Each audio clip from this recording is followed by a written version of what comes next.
Voilà le titre du message que nous allons partager maintenant, c'est Connaissons, cherchons à connaître et à faire connaître le Seigneur, bien sûr, et le message de l'Évangile.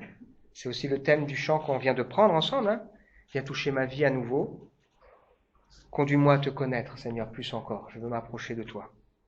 Laissez mes peurs derrière moi. Conduis-moi à te connaître, Seigneur, plus encore. Alors, pour introduire le partage de ce matin, j'aimerais vous poser une question. Qu'avez-vous appris de l'Évangile cette semaine? Qu'avez-vous découvert sur Dieu, sur Jésus-Christ, sur le Saint-Esprit, sur la parole de Dieu? J'ai pas envie de dire qu'avez-vous lu de la Bible, c'est pas ça seulement, mais qu'avez-vous appris?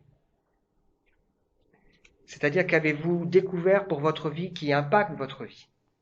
Je me souviens d'avoir été marqué par ce sujet qui était traité par le journal de France Évangélisation il y a quelques années de ça, où on posait cette question à tous ces serviteurs de Dieu, qu'as-tu appris de l'Évangile récemment? Parfois, on peut avoir le sentiment qu'on a déjà tout compris, qu'on sait déjà tout. Et chacun a pu dire, ouais, mais moi, dans ma vie, j'ai pu découvrir quelque chose d'important. Alors, si nous sommes un peu secs pour répondre, la bonne nouvelle pour nous ce matin, c'est que le Seigneur, il veut nous parler aussi à travers ce partage, bien sûr. Et puis si peut-être cette semaine, on a envie de dire, ouais, moi cette semaine, j'ai découvert, j'ai appris, j'ai été touché par un passage, par un verset, dans un moment de prière avec le Seigneur ou par un contact avec quelqu'un, ça ne veut pas dire que ce matin, le Seigneur ne veut pas nous parler. Et ne veut pas aussi nous amener encore plus loin ce matin. Alors depuis le début de ce culte, nous cheminons ensemble autour de ces trois notions. Connaissons. David qui laisse cette parole à son fils Salomon. Toi, mon fils, connais le Dieu de ton père.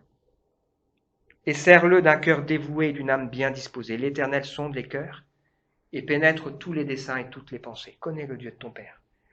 Salomon pouvait déjà dire plein de choses sur Dieu. Il avait vu son père David, sans doute composer aussi des chants déjà, etc., etc. Mais là, David, avant de partir, lui dit, ce que je veux pour ta vie, c'est que tu connaisses Dieu. Ce que nous désirons, c'est connaître le Seigneur. Cherchons à connaître. Jésus donne cette définition de la vie éternelle. La vie éternelle, c'est qu'ils te connaissent, toi le seul vrai Dieu, et celui que tu as envoyé, Jésus-Christ. Dans la lettre aux Romains, Paul nous explique que la colère de Dieu se révèle contre les hommes qui ne se soucient pas de connaître Dieu.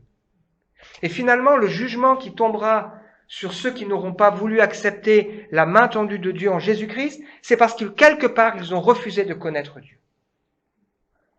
Jésus reviendra au milieu d'une flamme de feu pour punir ceux qui ne connaissent pas Dieu, nous dit la lettre aux Thessaloniciens.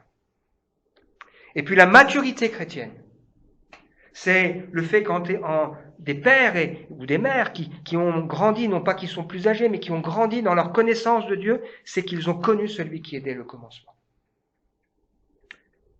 Je me souviens d'avoir été marqué par le décès, il y a 1 an maintenant de ça, du pasteur Edward Nelson, qui a chuté en alpinisme. Et lors du service d'inhumation, son épouse qui a pris la parole a dit ceci, donc c'est quelqu'un qui a été à l'initiative de l'implantation de plusieurs églises.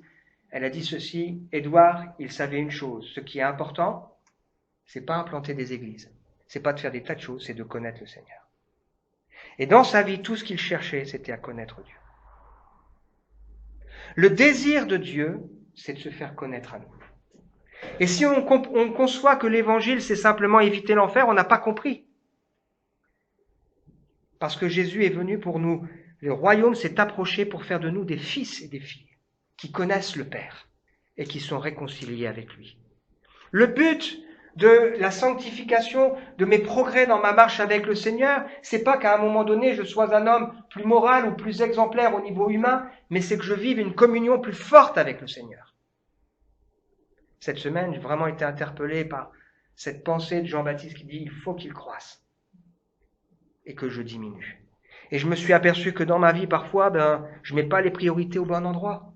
Parfois, j'ai envie d'être plus pur, plus saint, parce que ça me rassure. Mais ce qui doit compter dans mon cœur et dans ma vie, c'est ma communion avec Dieu. Connaître le Seigneur, être proche de lui. Il n'y a pas de salut sans sauveur. Il n'y a pas de sauveur sans Seigneur. Et il n'y a pas de ciel sans Dieu. Les gens voudraient parfois qu'on décrive le ciel, mais le ciel, c'est la présence de Dieu.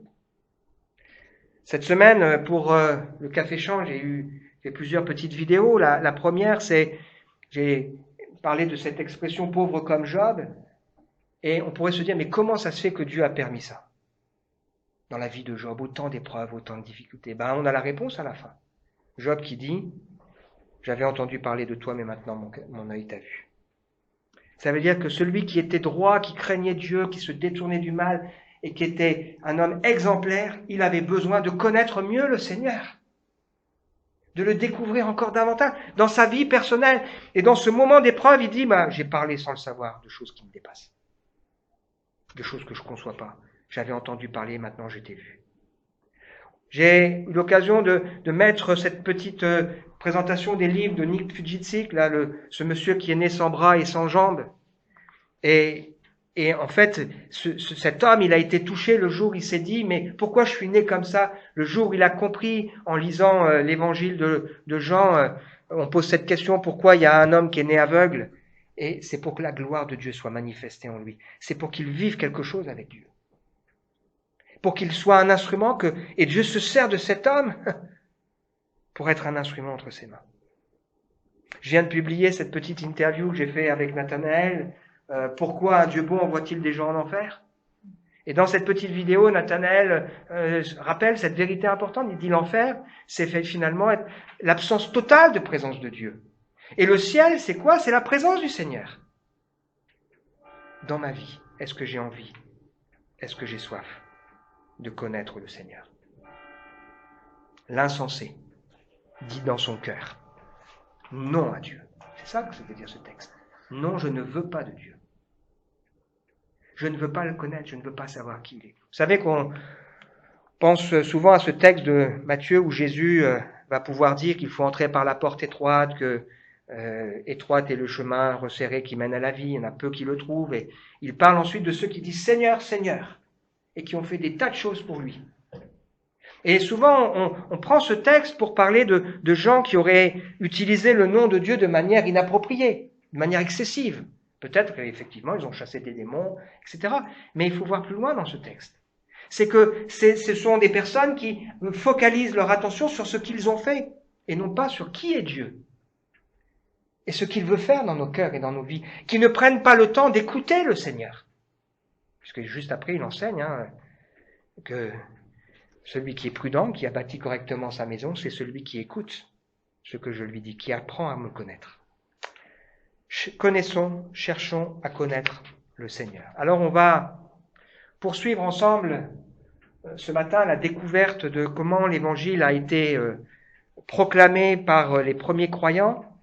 On est dans le livre des Actes et on essaye vraiment de comprendre comment nous on est appelés à le vivre, à la fois de manière individuelle et de manière collective. Et donc, on va lire ensemble dans le livre des Actes, au chapitre 18, verset 21, je me suis trompé là dans la référence, et voilà, je vais projeter le texte. C'est comment l'Évangile a été répandu dans la ville d'Éphèse. Et c'est vraiment, vraiment très, très intéressant. Ils, c'est-à-dire Paul, Priscille et Aquilas, arrivèrent à Éphèse, où Paul laissa Priscille et Aquilas. Il se rendit à la synagogue et il discuta avec les Juifs. Ils lui demandèrent de rester plus longtemps, mais il ne voulut pas. D'habitude, Paul, on le chasse. Là, c'est étonnant. Pour une fois qu'on l'écoute, c'est lui qui veut partir. Il les quitta en disant « Je reviendrai chez vous si Dieu le veut ». Il reviendra par la suite. Il partit d'Éphèse en bateau.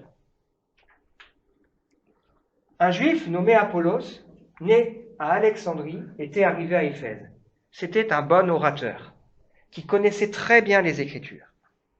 Il avait été instruit quant au chemin du Seigneur et plein d'enthousiasme.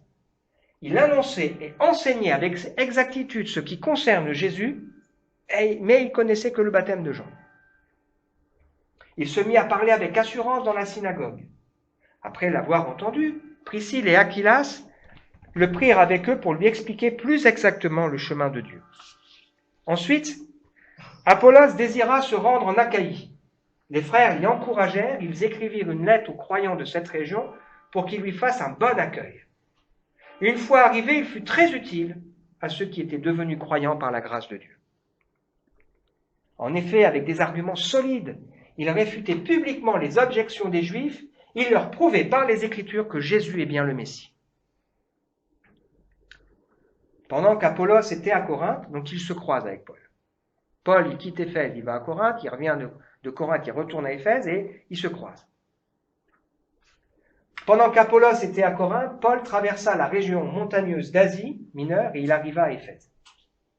Il y trouva quelques disciples et leur demanda « Avez-vous reçu le Saint-Esprit quand vous avez cru ?» Ils répondirent « Nous n'avons jamais entendu parler d'un Saint-Esprit. » Alors Paul leur demanda « Mais quel baptême avez-vous donc reçu ?» Ils répondirent « Le baptême de Jean. » Paul leur dit « Jean a baptisé ceux qui acceptaient de changer de comportement, et il disait au peuple d'Israël de croire en celui qui allait venir après lui, c'est-à-dire en Jésus. » Après avoir entendu ces mots, ils se firent baptiser au nom du Seigneur Jésus. Paul posa les mains sur eux, le Saint-Esprit leur fut accordé, ils se mirent à parler en des langues inconnues et à donner des messages reçus de Dieu. Ces hommes étaient une douzaine en tout. Alors à travers ce passage, nous allons ensemble tirer 4 leçons utiles pour nous. Alors peut-être quelques éléments de contexte. La ville d'Éphèse est une ville importante de 300 à 400 000 habitants. Et il y a dans cette ville d'Éphèse une communauté juive importante. Selon les historiens, on parle d'à peu près un quart de la population. Et donc on voit Paul, il passe quelques temps là-bas, puis il part, et il laisse Priscille et Aquilas, ces gens avec qui il avait sympathisé, qui avaient le même métier que lui, qui ont été une source de bénédiction pour son ministère plusieurs fois. Et voilà qu'ils se rendent à la synagogue un jour, et alors qu'ils se rendent à la synagogue, débarque un monsieur qui s'appelle Apollos. Ils connaissent pas, ni d'Ève ni d'Adam. Et cet homme, Apollos, est un homme très intéressant. Il est doué. Il y a des gens comme ça qui sont doués pour parler en public. Certaines traductions disent éloquent. Et il se met à parler de ce qu'il connaît. Il a une très très bonne connaissance de l'Ancien Testament, il est précis pour raconter, il est fervent, et il rend témoignage de ce qu'il sait sur Jésus, même si c'est pas grand-chose.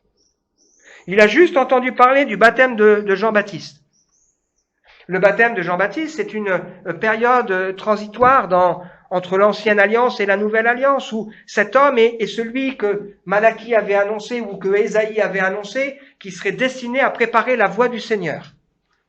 Un peu comme un roi qui arrive, ou un président, on dirait aujourd'hui, où on envoie des gens avant, s'assurer que tout va bien, on déblaye tout, pour préparer, pour être sûr que ça va bien se passer. C'était son rôle.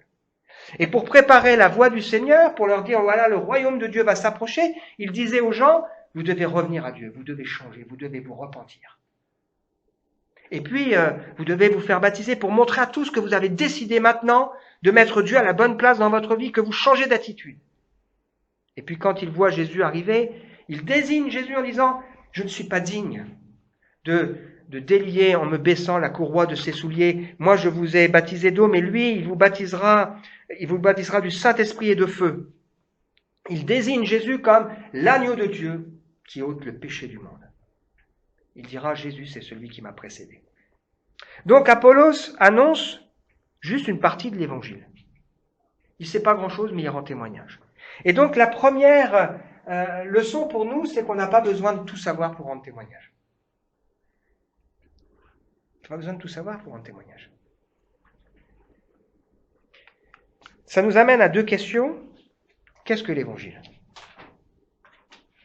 C'est important que chacun de nous prenions le temps, dans notre cœur, à la maison, de se dire, tiens, au fait, c'est quoi l'évangile ? Si demain je rencontre quelqu'un qui me dit, bon alors, tu me parles de l'évangile. C'est quoi l'évangile ? En quelques mots, en 30 secondes, 1 minute, comment j'explique ce qu'est l'évangile ?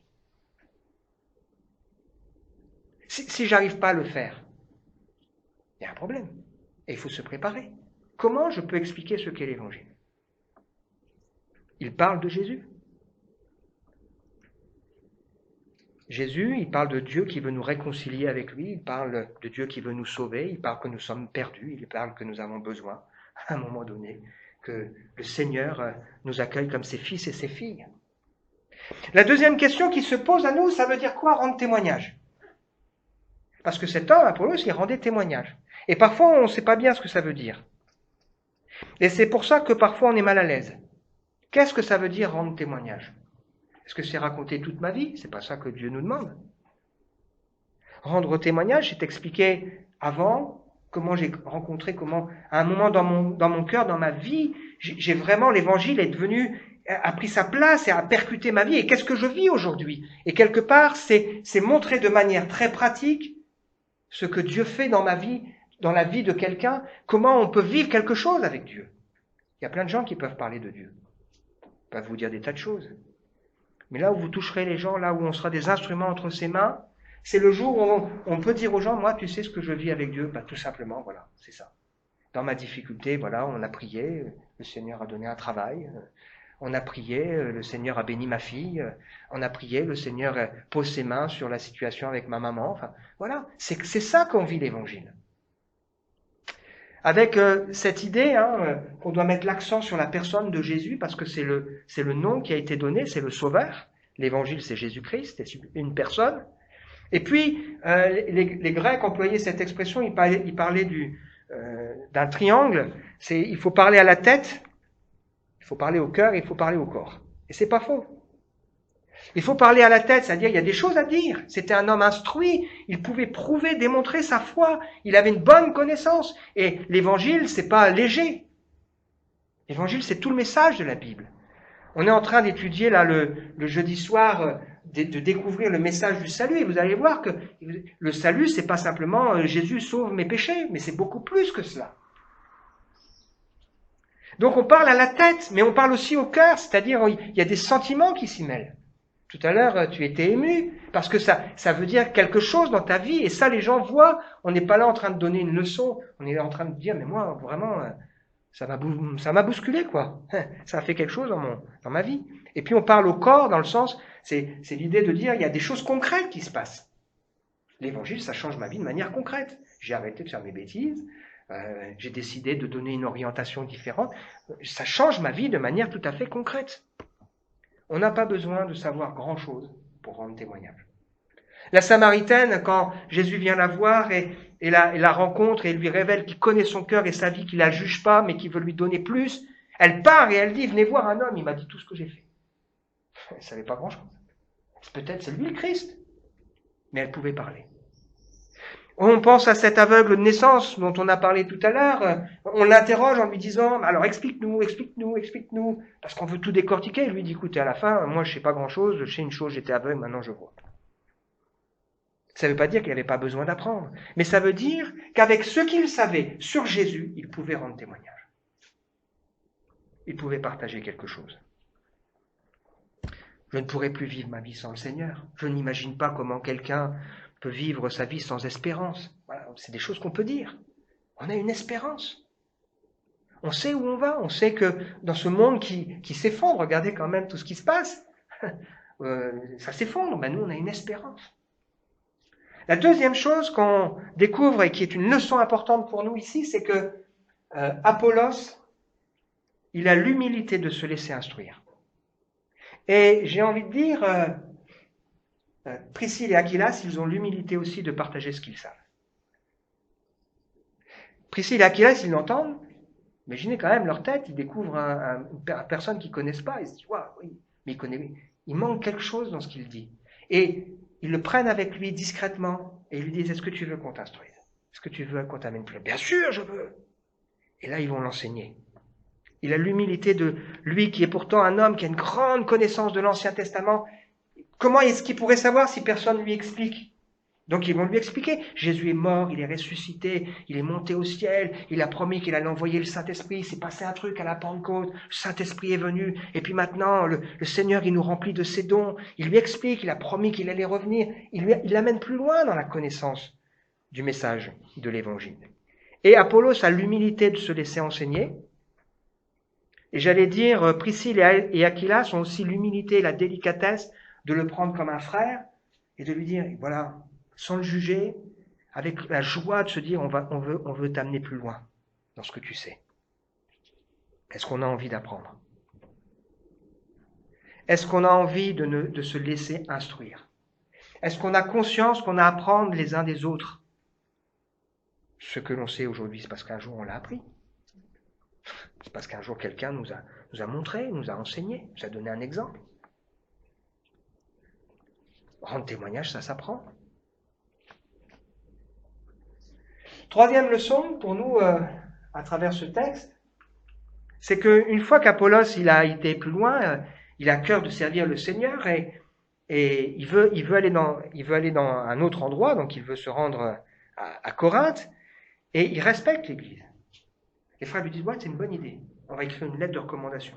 Puis quand il arrive à Corinthe, il fait pas son boulot dans son coin, il va trouver l'Église, il a compris, il y a l'Église, Jésus est mort pour l'Église, un homme doit aimer sa femme comme Christ a aimé l'Église, il s'est donné pour elle, et il va à Corinthe, il va trouver les responsables et ils disent voilà, comment je peux être utile? Et comme il a un don, comme il a une connaissance de l'Ancien Testament, comme parce qu'il a appris, tout s'est éclairé dans son cœur, il fait ce que d'autres n'arrivent pas à faire.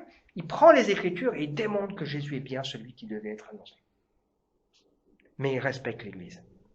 Et plus tard, quand Paul écrira à l'Église de Corinthe, où malheureusement certains ont pu être marqués par le ministère de l'un et le ministère de l'autre au point de se diviser, il dira « Moi j'ai planté, Apollos a arrosé, mais c'est Dieu qui fait croître. » Et la gloire, elle revient au Seigneur. Donc, cet homme qui respecte l'Église et qui a compris que l'Église, c'est un corps qui doit être bien coordonné pour former un bon assemblage, pour qu'on puisse pleinement être efficace et utile, comme un pulse qui se met en place, il sera par la grâce de Dieu très utile, grâce à sa connaissance de l'Ancien Testament. Et Dieu a donné des dons aux hommes pour qu'ils soient utiles entre les mains de l'Église. Et le but de Dieu, à travers les dons qu'il nous a donnés, à travers les ministères dons qu'il a donnés à l'Église, c'est que nous soyons tous parvenus à l'unité de la foi et de la connaissance. Tiens, on en revient encore, la connaissance du Fils de Dieu, pour lui ressembler. Et notre espérance chrétienne, c'est quoi? Notre espérance chrétienne, c'est qu'un jour, nous savons que nous verrons Dieu face à face. Nous verrons Dieu face à face. Nous le connaîtrons pleinement. Quatrième leçon qu'on apprend ici, c'est que le salut, c'est la rencontre avec le Dieu trinitaire. Donc Paul, il arrive donc dans cette ville d'Éphèse, il rencontre une douzaine d'hommes là, et il parle avec eux, et il s'aperçoit que ces gens-là, ils ont juste été baptisés du baptême de Jean-Baptiste, ils savent même pas qui est le Saint-Esprit.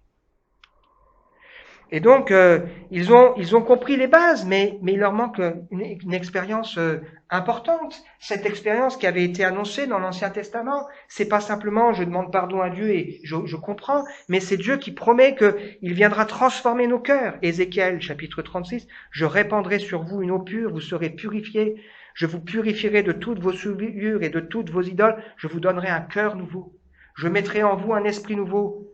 J'ôterai de votre corps le cœur de pierre, je vous donnerai un cœur de chair, je mettrai en vous mon esprit. Je ferai en sorte que vous suiviez mes ordonnances et que vous pratiquiez mes lois. Joël qui avait prophétisé, je répandrai mon esprit sur toute chair, vos fils et vos filles prophétiseront, vos vieillards auront des songes, vos jeunes gens des visions. Sur mes serviteurs et sur mes servantes, je répandrai mon esprit. Jérémie, je leur donnerai un cœur nouveau pour qu'ils me connaissent, qu'ils sachent que je suis l'Éternel. Et finalement, le salut, c'est la rencontre avec le Dieu trinitaire. C'est la rencontre avec Dieu qui veut se révéler pour devenir un père et faire de nous ses fils et ses filles, qui veut nous assurer d'un avenir éternel parce que nous sommes ses enfants. C'est un privilège. Les Juifs avaient une connaissance, oui, on est enfant dans le sens, mais ils n'avaient pas la connaissance de quand je prie, je m'approche de celui qui est mon père. Et je prie mon Père qui est là dans le ciel. C'est la découverte de Jésus comme celui qui se présente devant Dieu et qui n'a pas honte de m'appeler son frère. Me voici moi et ceux que tu m'as donnés. C'est la connaissance, la découverte de Jésus qui prie pour nous, qui a ouvert pour nous une route nouvelle et vivante, qui a ouvert la porte des cieux pour nous.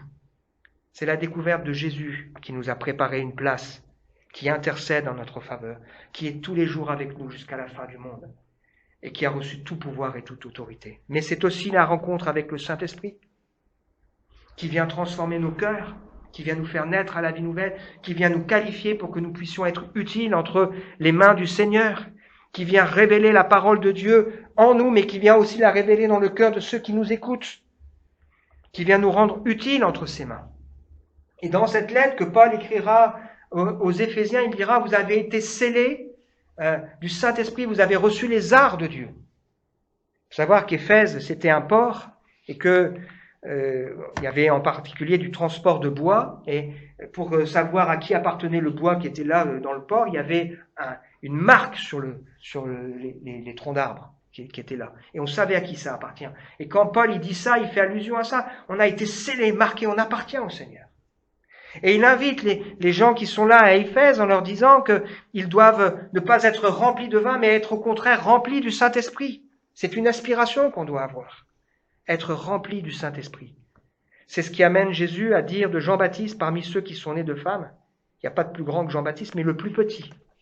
Dans le royaume des cieux est plus grand que lui. Parce que l'expérience qu'il vit avec Dieu, l'intimité qu'il vit, la connaissance qu'il a de Dieu, elle est beaucoup plus grande et beaucoup plus profonde. C'est une alliance nouvelle. Donc, c'est la rencontre avec ce Dieu trinitaire. Quel dommage quand les gens n'ont pas la connaissance de ces choses. Conclusion, connaissons, cherchons à connaître et à faire connaître le Seigneur.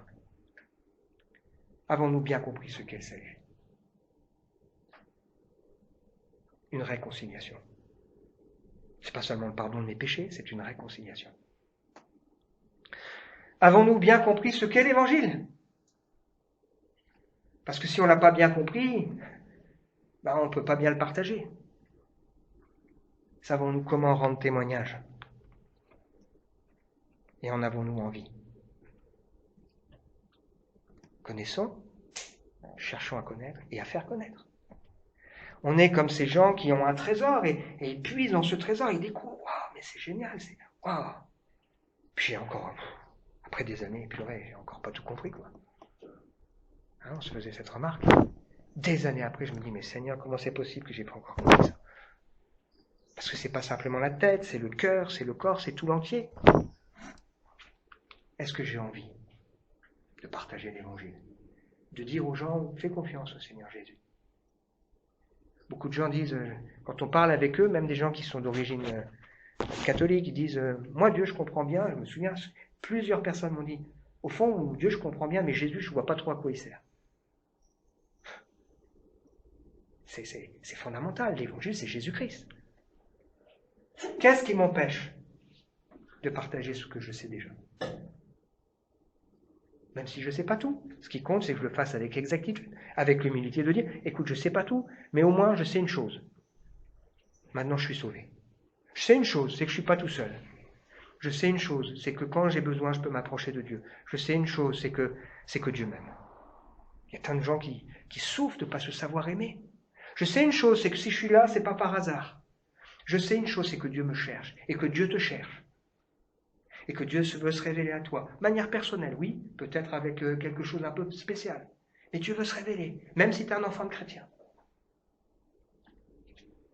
Est-ce qu'on a envie et l'humilité d'apprendre? Franchement, au début de ma vie chrétienne, je me disais, j'ai lu les évangiles, puis après j'avais l'impression que je les connaissais. Puis en suivant des cours bibliques, on nous demande de relire. Moi, je me suis aperçu que j'ai besoin de lire, de les relire, de les relire encore. Et même si je connais l'histoire, il y a toujours des choses à apprendre. Parce que c'est un livre vivant qui parle à mon cœur. Et pour ça, il faut dire, Seigneur, enseigne-moi, montre-moi. Avons-nous conscience de l'importance de l'Église locale? Apollos, il avait compris tout de suite. Il s'est dit, mais moi, je ne suis pas là pour faire mon truc dans mon coin. Une image, on est comme une petite bougie, chacun. Les gens disent, bon, il y a une petite bougie, mais quand on les met tous ensemble, ça fait un feu. Ça a du sens. Et ça se voit. L'Église, ça se voit. Ça se voit et ça interpelle. Il ne faut pas croire, hein, les gens ici autour, ils nous voient vivre. Vos voisins, ils vous voient partir. Et ils se disent, mais où ils vont? Pourquoi ils y vont avec autant d'enthousiasme? Avons-nous rencontré le Dieu trinitaire? Ils avaient une connaissance partielle, Apollos aussi, ils avaient besoin de découvrir le Dieu trinitaire. Voilà, je vous invite à prendre un temps de recueillement pour réfléchir à tout ce qu'on a vu ce matin. Prier ensemble. Seigneur, quel texte extraordinaire. Et surtout, quel amour infini tu as pour nous. J'ai cette assurance, Seigneur, ce matin, que tu nous aimes et que tu nous connais chacun. Fais aussi cette assurance que tu veux te révéler pleinement. Parce que tu veux nous amener plus loin avec toi. Tu veux pas simplement qu'on sache des choses sur toi, tu veux qu'on vive quelque chose avec toi. Et je te prie, Seigneur, pour que chacun de nous ce matin puisse recevoir quelque chose de ta part qui serre sur son cœur. Je prie, Seigneur, pour que tu renouvelles cette soif, ce désir d'apprendre, de savoir, de partager. Je prie, Seigneur, pour que tu nous fasses pleinement rencontrer ce Dieu trinitaire. Tu te révèles à nous pleinement, Seigneur. Merci pour ta bonté et pour ta fidélité. Amen.